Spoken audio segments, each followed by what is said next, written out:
เป็นวันอาทิตย์ที่28นะเจ้าเดือนพฤษภาเออพฤษภาแล้วกันเนาะอืมก็ใกล้จะสิ้นเดือนเต็มทีแล้วนะเจ้าค่ำอีกกี่วันก็จะถึงวันวิสาขบูชาแล้วนะเจ้ามาถึงติดดีเนาะใกล้ถึงเต็มทีแล้วเนาะเจ้าวันนี้ทีมงานธรรมะใครเคลื่อนเฮามีข้าเจ้าพิสมัยสุริโยดรเจ้ามาเป็นผู้ดำเนินรายการเหมือนเช่นเคย3 ทุ่มถึงเที่ยงคืนเจ้ามาพบปะกับหมู่เฮาและเจ้าทีมงานธรรมะใครเคลียร์เจ้าตอนนี้อาจารย์สมัครเจ้ารออยู่ที่สถานีอยู่แล้วนิมนต์เจ้า10 นิ้วอัญชลีวันทาอธิวาทนอบน้อมก้มกราบแด่องค์สมเด็จพระสัมมาสัมพุทธเจ้าพระพุทธพระธรรมพระสงฆ์แก้วอันประเสริฐสูงสุดและพระอรหันต์พระสาวกที่ตรัสรู้แล้วก็บรรลุธรรมผู้หมดกิเลสตรัสรู้ชอบได้โดยพระองค์เองแล้วก็กราบถวายความเคารพพระมหาเถรานุเถระทุกรูปด้วยความเคารพอย่างสูงอันมีหลวงพ่อพระครูโกสิทธิ์ปริยัติยานุพรหลวงพ่อพระครูปริยัติยานุศาสตร์หลวงพ่อพระครูสมุวิศวัตวรกิจโจผู้อำนวยการสถานีพระพุทธศาสนา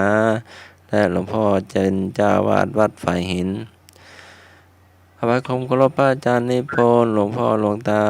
พระอาจารย์ทุกรูปตลอดถึงอาจารย์สมเด็จอรักษ์ครับผมครับผมนมัสการครับครับผม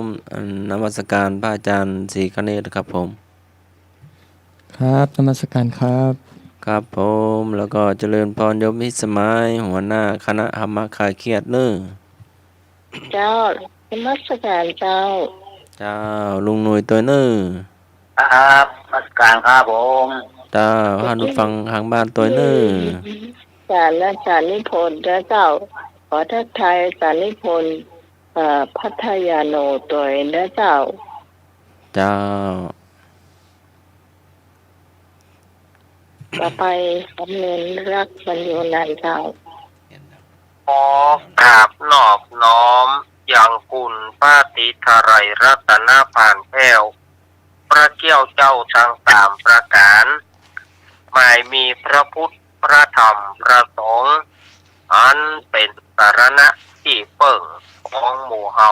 ทั้งหลายขอกราบไหว้สาบุญญาปรมิธรรมท่านอาจารย์ท่านพระครูสมุวิสุวัตวรกิจโยผู้อำนวยการสถานีวิทยุคลื่นพระพุทธศาสนาการศึกษาและวัฒนธรรม104.50เจ้าวาดวัดไผ่หินพร้อมไปด้วยตั้งท่านครูบาอาจารย์พระสงฆ์องค์เจ้าภิกษุสามเณรที่ท่านได้เปิดวิทยุรับฟังอยู่ต่างวัดต่างวาทุกรูปทุกองค์ด้วยความเคารพอย่างสูงสุดยิ่งครับผมนมัสการท่านอาจารย์สมัครยานะศรีโลผู้ช่วยเจ้าวาดด้วยวัดไผ่หินด้วยความเคารพอย่างสูงครับผมครับผมครับผมแล้วก็นมัสการท่านอาจารย์นิพนธ์พัทยาโนครับผมแล้วก็นมัสการท่านอาจารย์ศรีคเนศครับผมครับผมแล้วก็สวัสดีน้องพี่พิสมัยผู้ดำเนินรายการเจ้านมัสการเจ้าสวัสดีลุงนุยครับผมนมัสการครับเจริญพรคณะสัตยาญาติโยมสาธุชนคนดีเฮาทุกท่านมาแล้วเนอรายการธรรมะคลายเครียดมาแล้ว3 ทุ่มถึงเที่ยงคืนเราก็จะได้นำเอาสาระต่างๆมามาจากกันวันนี้ก็เป็นวันอาทิตย์ที่28พฤษภาคมพุทธศักราช2566เดือนเข้าเหนือเดือน7ใต้ออกมานี่9ค่ำวันนี้9ค่ำตัวแทนปัจจุบันก็จะเป็นวันสำคัญของพระพุทธศาสนาเป็นวันสำคัญของชาวพุทธเรา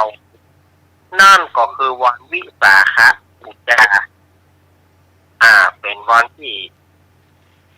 สมเด็จพระสัมมาสัมพุทธเจ้าของเราได้ประสูติก็คือเกิดตรัสรู้แล้วก็ปรินิพพาน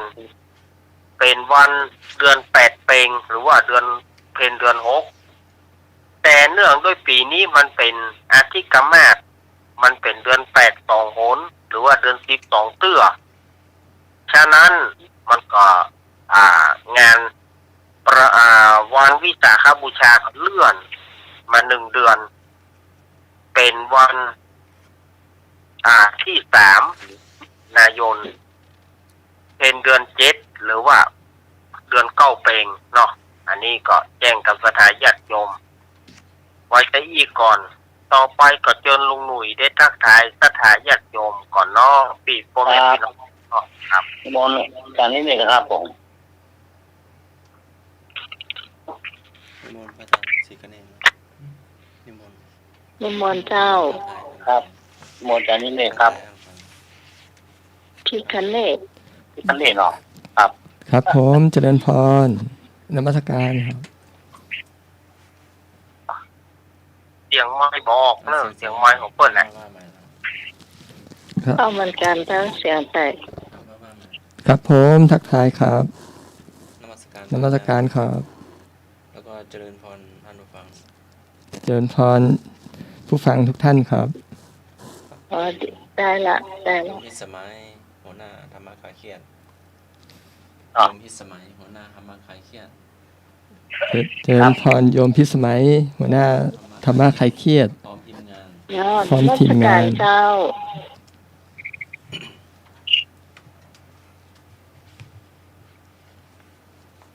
เนาะทักทายไปก่อนเนาะ ครับ ต่อไปหนุ่ยเจ้า พระอาจารย์ ครับผมออกกราบนอบน้อมนะเดี๋ยวละลูกเดี๋ยวละทุกองค์ครับกับภาษาอาจารย์อุสมุวิสุวรรณนะครับภาษาอาจารย์มาครับผม เจริญพรลุงหนุ่ย เด็ดครับ เจริญพร ภาษาอาจารย์รักครับผมอาจารย์นิพนธ์เลยนะครับผมเราเรียนที่สมัยครับ เจ้าสวัสดีเจ้า ธรรมะอาเขียนขาดแล้วครับ เราอย่างถึงถึงอาจารย์นิพนธ์ตะกี้เปิ้นเข้ามาแป๊บหนึ่งนะเจ้า ครับ ไม่ได้เข้ารายการจริงจังเนาะแต่ว่าฟังอยู่หรอเจ้า ครับผมครับ ทีนี้ก็ทีมงานเฮาก็เหมือนเดิมแต่คืนนี้เฮาเปลี่ยนแปลงไปหลายอย่างนะเจ้าโดยเฉพาะช่วงสุดท้ายนะเจ้าคุณผู้ฟังอยู่ถึงช่วงสุดท้ายก็จะรู้ว่าเรามีการเปลี่ยนแปลงกันนะเจ้า